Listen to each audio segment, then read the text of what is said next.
Hi, I'm Catherine Llewellyn, the host of the podcast. You can find out all about Truth and Transcendence on truthandtranscendence.com. And you can find out all about me on beingspace.world, where you will find my online coaching offering, as well as my UK-based workshops. The Freedom of Spirit workshop for liberation and empowerment, the Pellower Radical Shift in Consciousness workshop for spiritual expansion, and transformational coaching for exploring the mind-body-spirit connection on the expansive path. You can also support the podcast by actually making a donation. I hope you enjoy the show. Welcome to Truth and Transcendence. You can find all our episodes on truthandtranscendence.com. Today, I'm delighted to welcome special guest Aaron Scott, who's here today to talk about a lot of things, but we're going to start off with The Truth Lies Within. And Scott and Aaron and I have already acknowledged to each other before we even start recording that this is one of those topics that is infinite. So the hardest part today will be actually ending the conversation because it's going to be really interesting. So Aaron is the host of the Evolved podcast, a show that guides listeners through the unraveling of illusion, be it spiritual, economic, political, or personal, and into the depths of clarity and alignment. And his new book, The Architecture of Awakening, Rebuilding Consciousness in a Complex World, is releasing imminently. It may or may not have been released at the point of airing this episode. So, Aaron, thank you so much for coming on the show. Thank you so much for having me. I'm excited to be here. Fantastic. So right off the bat, I'm going to tell people where to find you at theaaronscott.com. So that's TheAaronscott. So our theme today, the truth lies within. I think everyone's heard that idea, but no one can remember when they first heard that idea or when that idea actually first penetrated and became anything more meaningful than a bumper sticker. So can you remember the first time you really connected with the realization that the truth lies within? Sure. Again, it's certainly an all-encompassing phrase, if you will, right? And I think the value of the phrase maybe lies in context, and maybe how I'll frame this is kind of in speaking to how I look at this phrase, if you will, this idea in the context of kind of what I'm working on and kind of what my journey is. I think that would provide your audience with maybe the most perspective, if you will. So, I think that when one of the biggest, I would say, byproducts of the sort of Western capitalist society, if you will, which is, I speak a lot about the systemic nature of how our societies have been constructed, and the inherent methodology, and whether it was sinister or not, and what the motives were, and things of that nature. And I think that what happens is people, given the underlying infrastructure, given the systems at play here, oftentimes will look to or find identity outside of them. And in doing so, you're sort of jumping into all sorts of illusory constructs, right? All sorts of different ways to see the world, to see themselves. And again, you're walking into many, many illusions, because when your identity is dependent upon the external, in many ways it can be manipulated, and in many ways you're sort of adopting narratives or stories that you were taught or that you inherited, oftentimes without thinking about it. And so, with the truth lying within, I think that, and this is something that I do daily, and it's something that I think should be part of kind of the daily ritual, if you will, is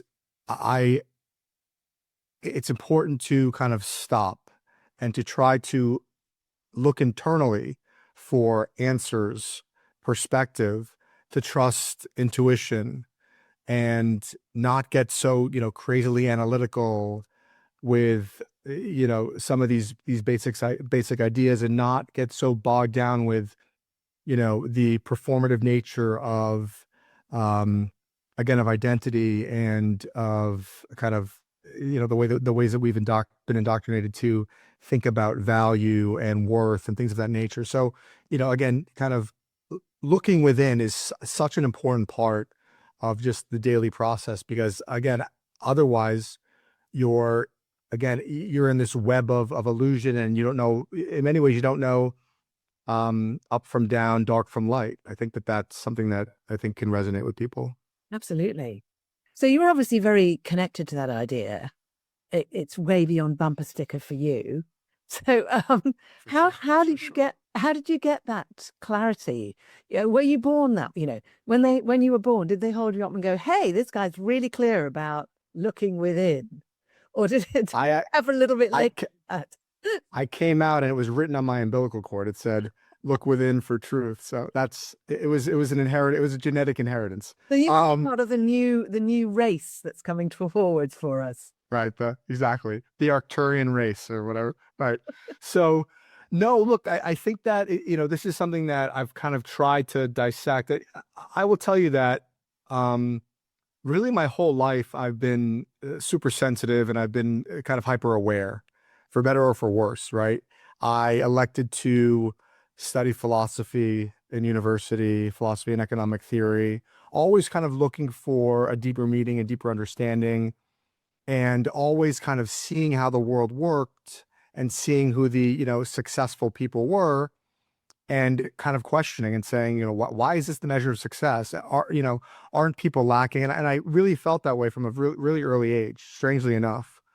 And, part of my journey, and we're all on our respective journeys, although we're also all connected, which we can talk about as well. I, I think that, everyone goes through hardships and trials and tribulations. And I think that because of my background, I've been working on Wall Street for over 2 decades. And because of the nature of my business, and I've had to kind of contort myself to accommodate my profession, if you will, full well knowing consciously that it was not something that I necessarily wanted to do inherently. Right. It was a real, end justifies the means situation, but always knowing that I was going up, and I was battling myself internally every day, just to sort of fill these shoes, and serve this role, and have this profession um, to, be the person, and serve the identity that I was in many ways told that I ought to have. Right. So, but in that process, I kind of reached a breaking point recently, I would say, um, maybe 3 years ago or so. Nothing where I was on a mountain and I was talking to spirits, right? But just kind of, an internal realization where I was lacking, and I felt like I had so much to give. I've been doing independent research on a myriad of topics for, you know, uh, 25 years, let's say. And I really felt like I really feel like we are at a time, especially with social media and, mass communication, that I had a lot of knowledge that I could give. And I had a lot of perspective that I could offer to help, uh, not to sound, you know, cheesy or cheeky, but, humanity at large, because I think that people are feeling and resonating with a lot, or feeling and resonating with a lot of these kind of topics that I discuss. So that's kind of, in a very long-winded way, I guess, kind of the background on myself and my journey. Yeah, thank you. And that's kind of interesting as I'm thinking that about the way you just said that thing of the awareness that you had right from quite young. And then for whatever reason, you needed to travel a journey that looked like it wasn't going in that direction for a while. And then more recently, you were sort of tuning into the vibe of how you were perceiving how the world is and where humanity is, and feeling then called to bring it forward. Now, that to me, I think maybe a lot of people listening can resonate with that journey. There's sort of the inherent connection to something, and then, right, now's the time to actually step up to. Yeah. And look, listen, everybody, a lot of people, I think, in kind of coming to awakenings or reaching levels of enlightenment or transcending consciousness, I think that you find that there are a lot of people who have kind of these acute traumatic moments, right? Whether you're on a meditation retreat, or you're partaking in an ayahuasca retreat, or you have kind of like a quote unquote mental breakdown, as it's categorically called, or whatever, and you have to it's an existential crisis. You have to kind of question everything. And I think that, although I don't necessarily think I had that kind of acute experience, I think that, and I'm really happy that I'm able to do this. I think that with my background and my experience on a very practical level, and understanding systems, understanding capital markets, understanding uh, economic, social, all sorts of the origins of things, I think that I give a really unique perspective, because you don't see, if you don't see somebody who founded a hedge fund having these discussions. It's kind of like pushed to the fringe. It's not looked at as obviously, it's not looked at as a mainstream topic, and these aren't mainstream conversations in many ways. But I think that I have so much to offer with my background and perspective, and that's really, again, another reason why I am very serious and am looking to participate and contribute along this path for myself and everyone else. Yeah. Well, thank you for doing that. We need people doing that. So you actually sort of half answered what my next question was going to be, which was, what was the purpose of those 20 years on Wall Street then? If you were having to battle with yourself, but it sounds like you're saying that gave you some resources that are important now. Is that right? I think for sure. And I think that, again, it's, through the dark we find light, for sure. This kind of cliche is true, right? And in many ways it doesn't make sense. But if you think about it, there's obviously, even from kind of like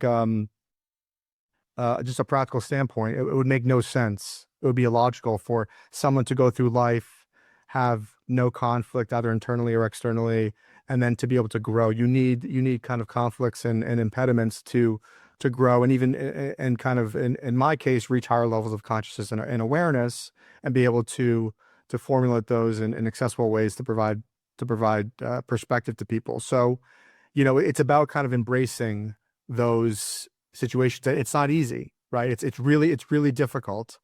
And from a personal perspective, and also even just, outside of that idea, even just kind of this journey is so hard to grab hold of and stay with, kind of like I feel like a lot of times I'm like riding this bull, because the paradigm that we live in on this timeline is so rife with almost a programmatic nature of consciousness, where people don't question.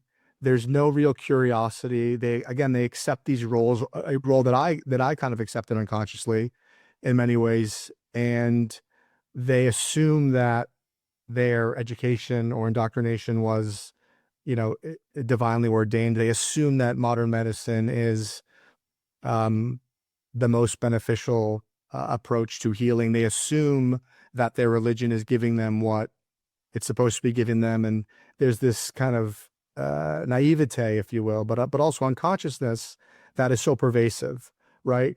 So again, this is symptomatic of this reality. And anyway, I don't want to get too off topic, but this is really something that I hone in on, because people need to be looking for meaning. People need to be, they can't just accept things. They should say, look, and many people, I think, are not inherently happy, right?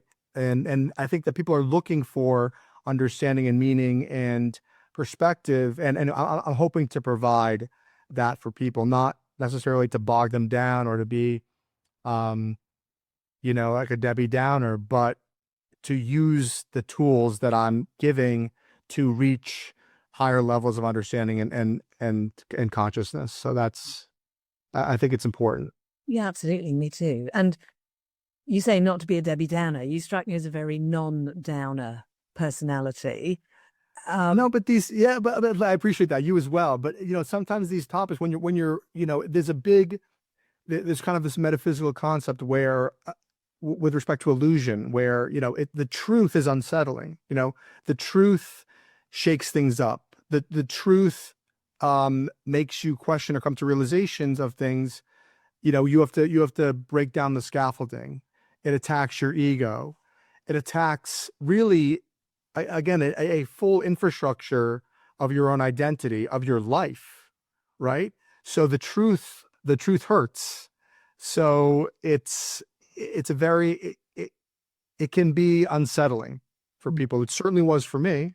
It took time for me to kind of come to terms and find a way to reconstruct or align my life with truth and being a truth teller and giving that perspective. It's not so easy, right? How long did that transition take, do you feel, for you? A decade, to be fair, to fully come to terms with it, for sure. A long time. Yeah. A long time. Hey, well, it could have never happened. So that's the optimism. You know what I mean? I do. Someone said to me this morning, life is technology fails and then you die. This person was having a bad day. Luckily, luckily they also have a sense of humor. But Fire. yeah. So That sounds like it was. Yeah. They just found out that it was going to cost an enormous amount of money to mend the cooker. Got it. Okay. So it was. So we just throw the baby out with the bathwater. Got it. That's right. So technology fails and then you die. Right. So wow. Yeah. So 10 years. Yeah. So that's a great reminder, actually, for any of us, because I've had moments in my life when I've realized, right, there's a transition I want to make. And my next thought is, why have I not already done it yesterday? That sort of intense self-flagellating kind of thing of, surely I should have done it already. Right. But you're absolutely right. It takes time. But tell me, Catherine, I think that this resonates with you. Even the idea of kind of coming, even after let's say saying 10 years, I'm still evolving, right? And I'm sure you are too. It's really, and it's not, again, cliche. You hear kind of, it's the climb. It's not the trophy. It's not making the money, whatever somebody's goal is. It's what it took to get there. And that is the truth, right? We are ever evolving. We are gaining perspective every single day with every interaction, with every article you read, with every book you read, right? So this is in truth a journey. And I am evolving. I am changing. I am, reaching new heights. I'm changing the way I look at certain things with different tweaks. So this is, I think, an important perspective to have, and I'm sure that resonates with you. 100%. Yes, it's actually for me one of the most enjoyable aspects of life, which is I don't have to stay in the same place all the time. I can keep moving forward, and of course, having conversations with people like you and my other amazing guests is part of what helps me to do that. And I'm sure that's part of why you do this as well. Am I right? It's become necessary. Let's put it that way. It's become necessary because in kind of my immediate social circle, right? In my mainstream circle, I feel like I'm always for wanting. I'm not satiated by kind of the peripheral conversations. I don't care about the car that you bought or like the vacation that you went on and what you ate. I don't care. And I don't want to generalize, but that doesn't get me there. So absolutely. I mean, these conversations are really becoming crucial, essential to my life. It's a real component for sure. That's interesting, isn't it? So there's this whole element now in our lives where we're looking for the sorts of connections and interactions that really meet us where we are now. And sometimes we have to go out and do mad things like do a podcast or to guest on a podcast I listen to podcasts for that as well, because there are people where I'm listening to them thinking, yes, Right. God, someone's saying it. Exactly. So, exactly. Well, I hope that you do manage to draw towards you more people that you can actually hang out with who are Thank you. more the right kind. You know, I think that's something we all want. What's that beeping noise? I don't hear beeping.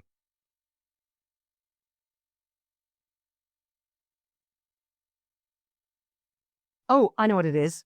It's my uninterrupted power supply unit, There you go. which means that I thought it was that broken cooker we were speaking to earlier. No, that's in my friend's house.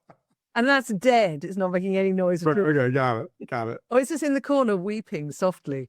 No, I've got this. So what this means is the power's just gone off in my entire house.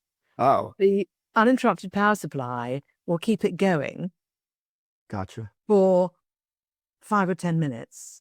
And if it Are hasn't, we gonna cut off in 5-10 minutes? only if the power hasn't come back on by then. Okay. You have to love England. I You know. have to love England. I have a friend in England. He's telling me about air conditioning there. I'm just kind of like, I have, look, you could try to legitimize it all you want. I'm not buying into that, situation. What, you mean that we don't have air conditioning over here? Effectively, you don't have air conditioning. It's No, we do it's a not have- crazy concept. Yeah, it's crazy. Mind you, it's only hot enough for air conditioning about 3 weeks of the year.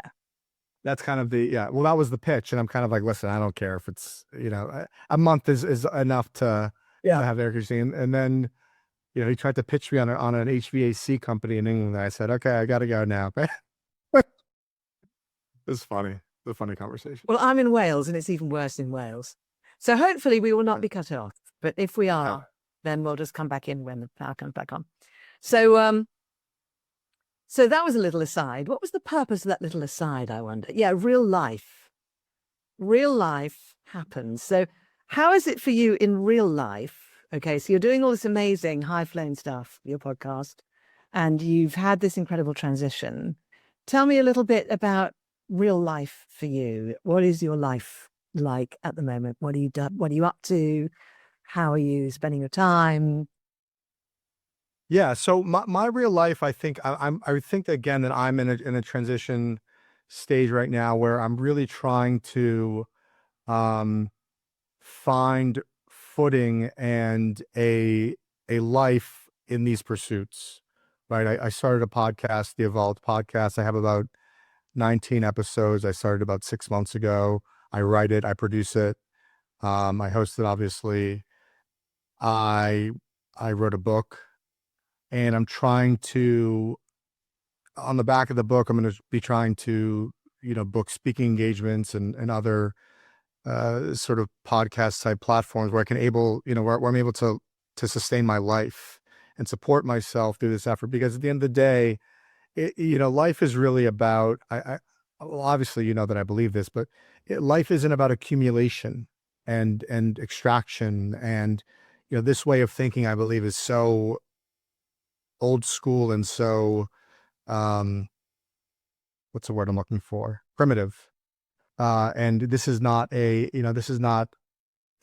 way to live life. I think that it's essential to find something that you truly enjoy doing, even if you're not able to extract the most amount of money. And in fact, to kind of get back to speak to a lot of what I talk about, the capitalist system inherently is a system that is based on kind of profit at all cost, where the end is justified regardless, as long as you make that money.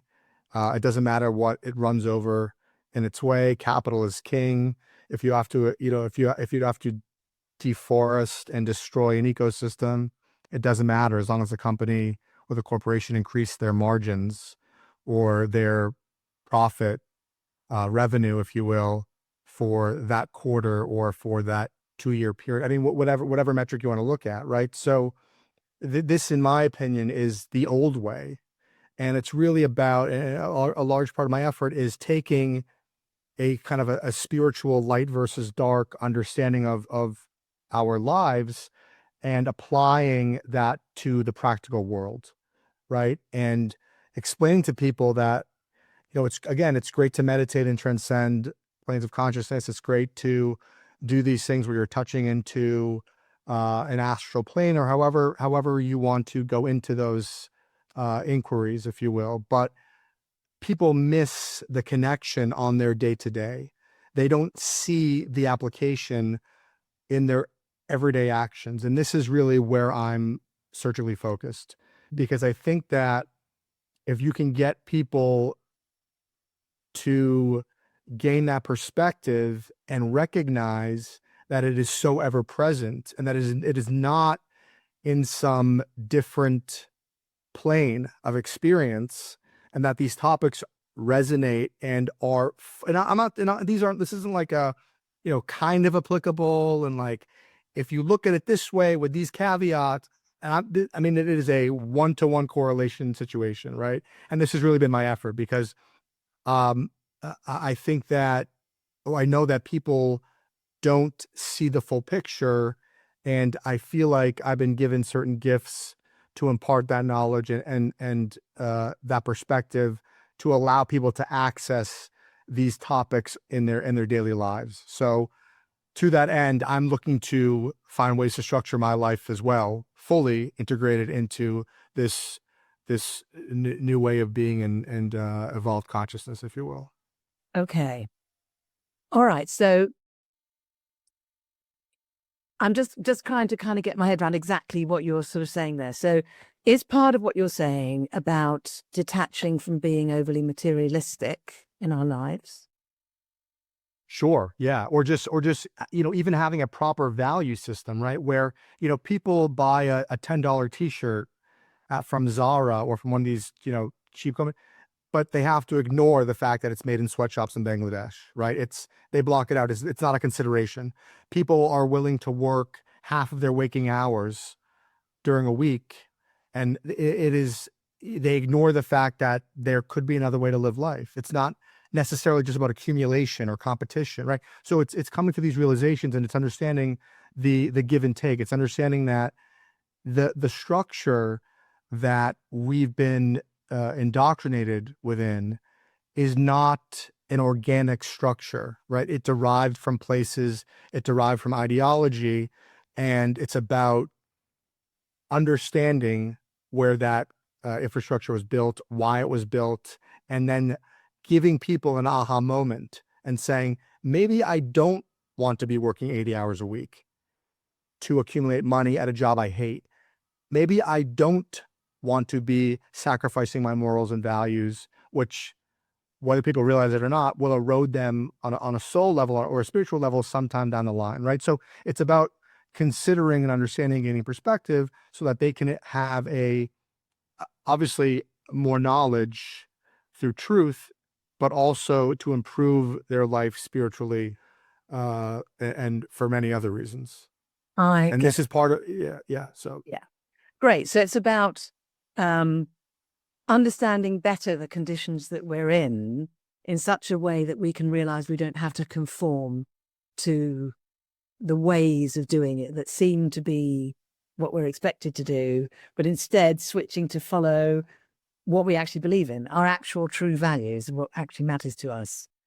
Or even just the natural, the natural rhythm of yourself, of what you believe in or feel, or how you want to live. People push that aside because it's not practical. They're not able to perform. They're not able to be accepted by an economy or attain material goods in their life. But in truth, and this is going to sound extreme, but in truth, if I lost all of my money and any ability to work, I would be okay, because I know that that's not important, and we will pass from this life, and you don't take anything with you, right? It's important to realize that it's just we're not here. We're here for such a short period of time, and it's certainly not about accumulating a big pile of gold. It's certainly not about that, right? It's so obvious to me, but not to the majority. Yeah, beautiful. I love it. And so I can see completely why that completely fits with this whole idea of looking for the truth within, because everything you're saying there keeps coming back to that, doesn't it? You're not looking for the truth in the structures. You're not looking for the truth in what everyone expects from you. You're not looking for the truth in the religions, in the this or that, or this or that, or in materialism or any of those things. Coming back to yourself. And I think also it's very interesting as well, because the way I totally get that you can only talk about it in the way you're talking about it because of your familiarity with the money systems and the way all of that works. And Sure. because a lot of people who talk about this sort of thing know nothing about making things work in the physical world. Anyone listening, I'm not talking about you. I mean, there are people, who talk about the spiritual stuff who've never actually, still living in their parents' basement or something, or who've never actually made things work in the physical world. And Sure. And there's a real, there's a real one-to-one spiritual application to this stuff. And there's a real connection. Just as a quick example, right? If we talk about it, sort of inherited beliefs that are accepted as divine, if you will, right? If you look at the education system in the United States, right? The K through 12 system where you must achieve, a grade, and you are valued based on your achievement, and then you are then pushed into this ecosystem of performance where you make money, and then that's valued, right? This was derived directly from the Prussian model and implemented by industrialists at the turn of the 20th century. I mean, this was a conscious effort to create really docile workers to accommodate the industrial effort at the turn of the century. Now, one would think that this is relevant to understanding that their ideology, their sense of self, in truth, was manufactured, and that, in my opinion, to not question that or to care about that is so almost otherworldly. I mean, how can you be okay with just being fed a narrative? And I mean, even more extreme, to know that your entire, your ideals were, were created to serve an industrial economy. I mean, this is an essential, fact that everyone should care about, but they don't, right? They assume, again, that this is just the way to live life, and that there's no reason. So it's kind of, it's understanding the origins, and then it's understanding how those origin stories impact so many things. When you live in a capitalist society, the people, especially in the extreme nature that we're in the United States, and in my belief, it's not really an actual capitalist, it's really a corrupted capitalist system. But the individual, humankind's values are derived directly from that system because of how pervasive it is, right? So these aren't like organic or universal, cosmic, if you will, beliefs and values. They are in many ways an inversion, right? You must actually accommodate these values because economy, and it's the capital that has created these ideologies. But people, again, are not aware of it. They're unconscious.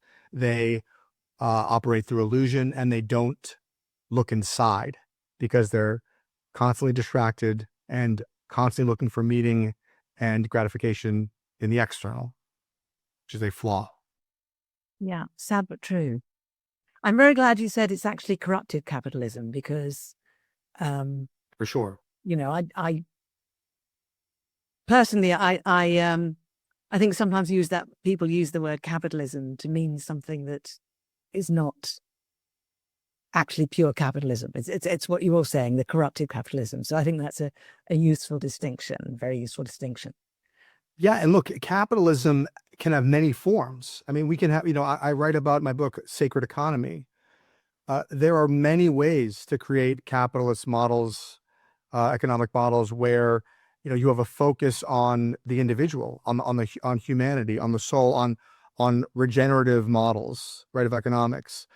With banking systems, I mean, the system of interest was always inherently looked upon as evil, right? This is the entire, at least money-based system. It's a credit-based system where you print money based on, credit. So we are so inverted, and we are really fighting a schism-based reality where we have to suppress an entire part of ourselves. And if we look at, a big theme, and this is really thematic over civilizations, over thousands of years, is the idea of the masculine versus the feminine. And the feminine has been so suppressed across, and it was done methodically. It was done for reasons, especially with, you look at the origin truly with religion, where you had these patriarchal structures that took form, and and for many reasons, this is a no religion, no religion, even the Eastern ones, even these Eastern philosophies are immune from this story. But with that system, what you get is when you suppress the sacred feminine, when you suppress, that part of you, obviously it creates it makes it much easier to control society. But when you have a materialist only understanding of the world, of science, of yourself, right, where you must access the divine through a third party institution, right, kiss the ring this is such an inversion, because in truth, the divine is inside of all of us. Some might say that I believe this, we are the divine, right? Experiencing itself or ourselves in this realm. This is more of a reality than the narratives that you've been fed by religions. And this paradigm, the suppression of the feminine, persisted and moved into the way that we structured systems, especially in the West, where you had this idea again of materialism, of not just consumption based, but of understanding our world. And it originated in many cases with these religious institutions. So anyway, I don't want to get to, but it's an important piece of information that people again don't realize, and has created the consciousness that we are living in today. So how thick is your book? Because the number of topics, right, that you've connected into. I cover a lot, and I think that it's important to make people realize that so many things are connected. And I don't think people do. I don't think people can make that connection. And it's not just with kind of like making these outlandish, really disconnected connections. These are documented. I really try to stay to facts, where you can point to things that took place that are documented, and stay away from kind of fringe ideas that are hard to nail down, whether I believe that they're correct or otherwise. But if you can't really nail it down, I think that it takes away. So it's important for me to explain how the connection between religious order and morphed into our economic systems, our education systems, our medical systems. I mean, the entire nature of our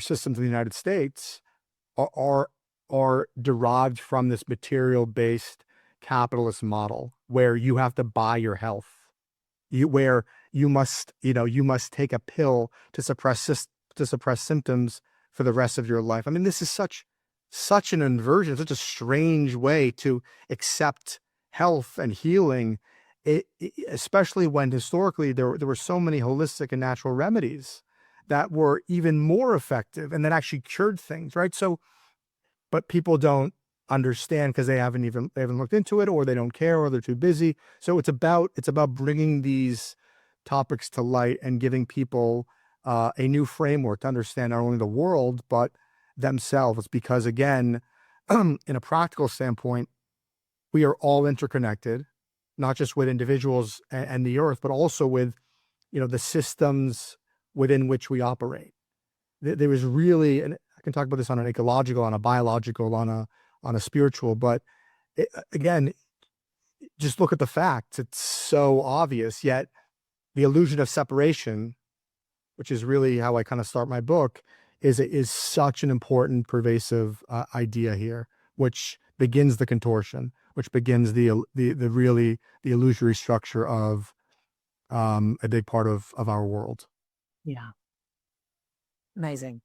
So how can people, because I'm thinking, I'm listening to you and I'm feeling like, if I had a lot of access to you, we could have some great conversations, and I would actually learn and expand aspects of myself. That would be helpful. And now I consider myself to be someone who has explored a lot of these ideas already. Okay, so if we take somebody who hasn't perhaps explored a lot of these ideas, who has already explored a few of them, how do they get to benefit from this understanding and integration that you've got? Obviously, they can get your book, they can listen to your podcast. Are there other ways in which they can benefit from what you're doing at the moment? Are you saying as far as, what the end result is, or what what they can take away from these kind of explorations and new perspectives? Is that kind of what the question I mean, is? are there other ways that they can interact with you? Are you Oh, understood. doing kind of coaching work, or are you running? Yeah. So look, this is again, as I kind of grow this effort and look to expand, I'm looking to use my book as kind of a platform to begin, embarking on speaking engagements uh, through either a coaching or a consultative basis. But I'm really kind of at the beginning of figuring out different ways, because I think that that's an important part of it. Everybody can kind of sit behind a screen or sit behind a book and kind of do your podcast and do your thing, but at least I know that I have a need to engage, and that's kind of, I think, going to be the next effort for me and platform. So that I would say is the next step here. Fantastic. Well, I hope we'll be able to persuade you to come back on the show and tell us all about I would that. love to. I would love to. Because I think that, you've obviously come to all of this through many years of experience and exploring and doing the hard work, the hard mining, the data mining in all sorts of areas. And Not necessarily fun, but totally, if I can help people bypass that process, I'm doing something good. well, or at least, as you say, it can be a bit of a shock to the system when we start to wake up to certain things. And sometimes having a really great companion in some capacity who's been there and who hasn't become a Debbie Downer, as you put it, it just makes all the difference. Because this whole energy that you have says, yes, I've been through that. Yes, sometimes it was really hell, right? And I'm still cool. I'm cool with it. But it's better on the other side. That's all I have to say. It's way better on the inside, because you're living in truth. You're seeing the world in its essence and truthfully, and you're living with yourself truthfully. You're not sacrificing yourself or living unconsciously. It's a way better way to live your life. That's all I can say. So it's not, getting to the other side, may be difficult, and hopefully I can shorten that process for people. But once you get there, and it doesn't seem like it's going to be, but it's just a way better way to live. There's no question about it. No, it will shorten the process for people, because when something's pre-digested to some extent, it helps someone to recognize the avenues they don't need to bother to go down, and the avenues that are worth it. I think it does help in that regard. So I'm just going to switch gears slightly. Yes. There's a lot going on in the world at the moment. We could definitely say is interesting, at the very least. And there's a lot of people who are trying to be part of the solution, whether they are leaders, teachers, parents, people trying to have some sovereignty in their own lives. And some of those people are listening to us at the moment. And some of them might be thinking, well, okay, he did a 10-year transition after already having X number of years of awareness and blah, blah, blah, blah, blah. Where the hell do I start? And how can I, in trying to be part of the solution, how can I connect with some of what Erin's been talking about today? So what would you like to say to those people? I think that it starts on a step-by-step basis. This is again, people need to look at this as a journey, and it's not about and this is with everything, where it's not about getting there and then saying, okay, I'm here, I'm at the top of Everest, yay. It's just not what it's about. It's about, it's important to embrace that journey and embrace that climb. There are certain parts of it, again, that will be difficult, that will challenge you, But and if I can help circumvent some of those, difficult steps, then I think I'm doing my job, and I'm of service. But I think that it's important for people to begin small. And again, we can go back to this theme of looking internally for truth, and trusting things like intuition, and things like feeling, and things like, kind of recognizing on a very basic level that we are spiritual beings existing in a material realm, not the other way around, which is, again, I can go into literally scientific data showing this with respect to physics. I mean, it's just the way it is, sorry, no offense, just the way it is. So even starting at just a small level and saying, looking at yourself differently, accepting things about yourself, and then going about your life differently, looking at people not as enemies, or not as something, or not as somebody that I can extract value from, right? Looking at them in many ways, and this is getting a little bit kind of out there, but this again is the reality, looking at them as part of who you are, because we are connected. Looking at somebody not as kind of this physical structure, and being hypnotized by, how sexy a girl is, or how structured a man's jawline is. I mean, cool, that's great, but look at somebody as, more of a field of energy.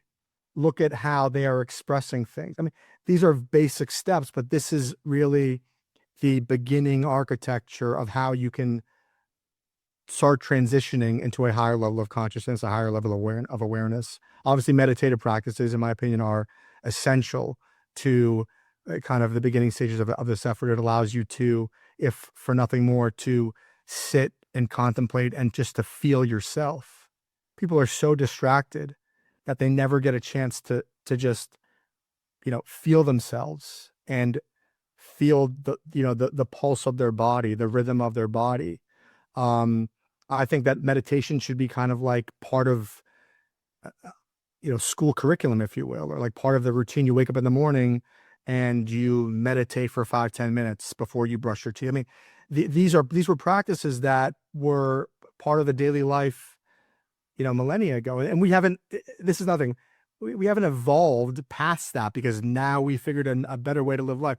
We are now in many, many ways in a far darker time than we were historically. I have a podcast on this talking about, the sort of de-evolution of humanity, and what we placed as most important with technology, and the disconnect between mental health and our other advancements, and how we evolve.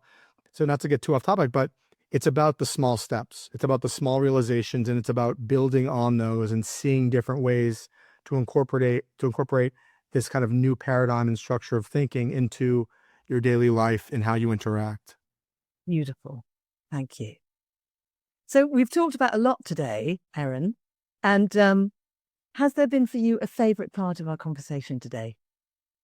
All of it. You're lovely. I really enjoyed all of it. No, I think that I think you can tell I'm really passionate about these topics, and I'm really kind of a cheerleader for humanity.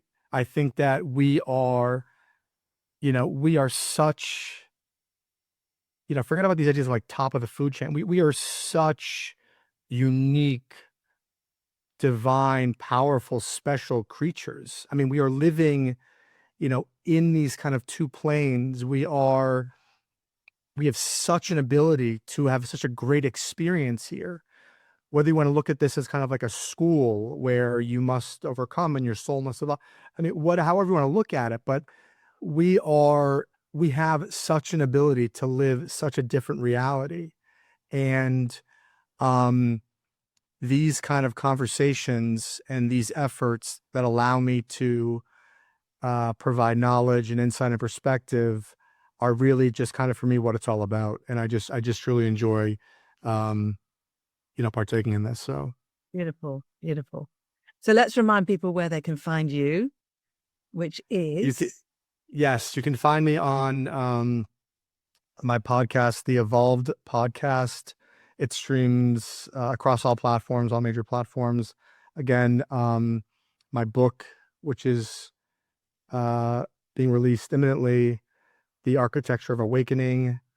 You can find me there. And on the back of my book launch, I look to begin my world tour with speaking engagements and the like. So you can find me there. Fantastic. And also the website? Yes, the website, The theaaronscott.com. Yes. Fantastic. Brilliant. Well, do let me know if you're coming anywhere near rural Wales, which would surprise me because it's mostly sheep. But I actually may be on a trip to Kent, which I know is not right there, but this summer. But we'll see. We'll be in touch. we'll definitely be in touch, 100%. So, final thing, if you'd like to, is because there's a week now until the next guest episode airs. So I like to give the listeners something. Do you have some sort of reflection question or contemplation question that you'd like to leave with the listeners that they can work with over the coming week? I have so many, but in Of course you do. Yeah, and an effort to save time, I would say my question is this. My question to listeners to kind of invoke curiosity is, are you happy with your life? And what are the things that you're not happy about?